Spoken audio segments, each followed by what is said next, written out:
चलिए आज बात करते हैं मुंबई के एक मशहूर गर्ल्स कॉलेज की एक सच्ची और रोंगटे खड़े कर देने वाली कहानी के बारे में, जो आज भी वहां के गलियारों में जिंदा है। तो इस कहानी की जड़ एक अफवाह है। कहते हैं कि रात के ठीक 2 बजे उस कॉलेज में एक औरत की आत्मा भटकती है और बस यही एक अफवाह एक पूरी डरावनी घटना की वजह बन गई। तो सवाल ये है कि आखिर ये सब हुआ कहाँ?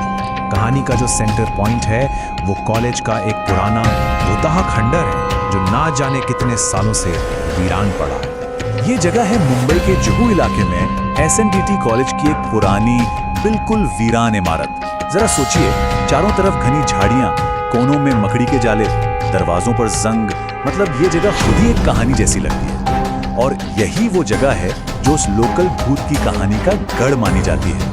अब बात यह है कि कोई ऐसी डरावनी जगह पर आधी रात को जाएगा ही क्यों?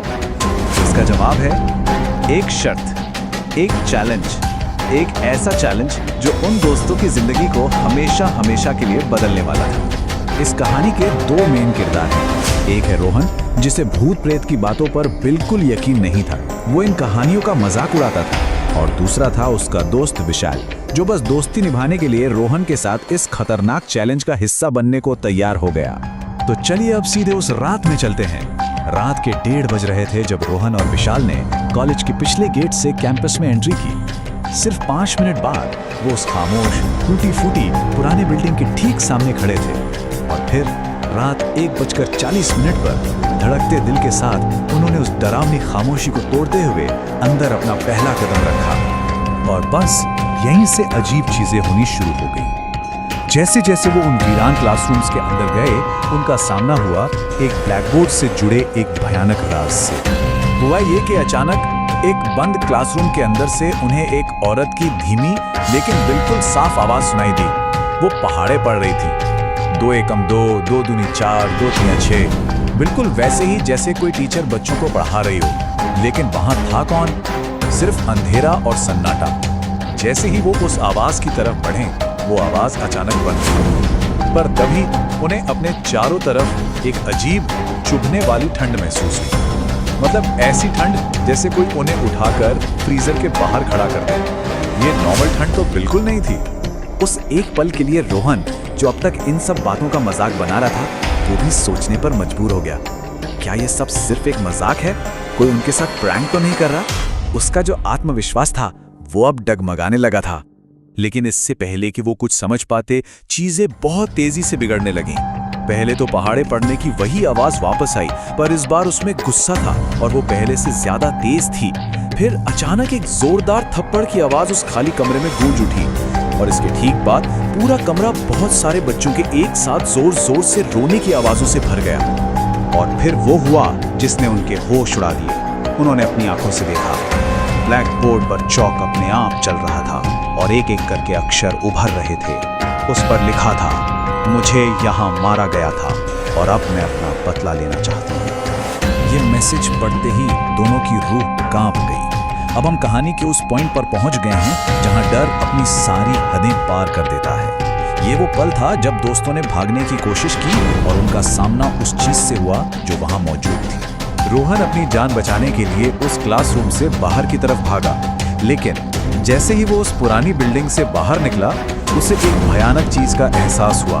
विशाल उसके साथ नहीं था। वो पीछे रह गया था, या यूं कहें कि गायब हो गया था। रोहन घबराकर विशाल को आवाजें देने लगा। तभी उसकी नजर पहली मंजिल की एक खिड़की पर पड़ी। वहां विशाल था।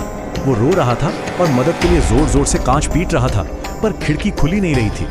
हिम्मत करके रोहन वापस अंदर भागा और जो उसने देखा वो मंजर उसकी आत्मा को कंपा गया।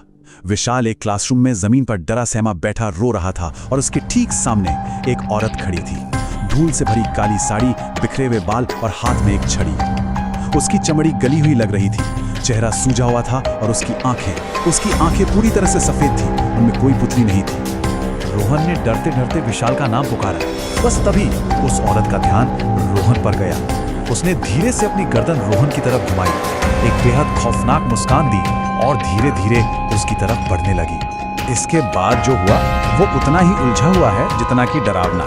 उस रात की कहानी एक ऐसी अनसुलझी पहेली बन गई जिसकी सच्चाई शायद ही कभी किसी को पता चलेगी। जैसे ही वो आत्मा उसकी तरफ बढ़ी, रोहन के तो होश ही उड़ गए। वो घबरा कर नीचे की ओर भागा, लेकिन सीढ़ियों पर उसका पैर फिसला, वो गिरा और बेहोश हो गया।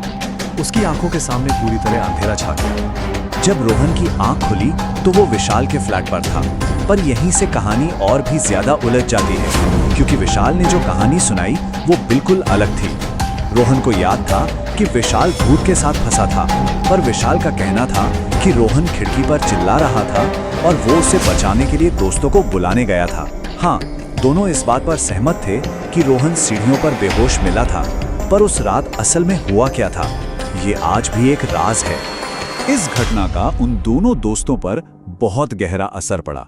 दोनों, खासकर रोहन, जो इन बातों पर यकीन नहीं करता था, अब अलौकिक शक्तियों पर पूरी तरह से विश्वास करने लगे थे।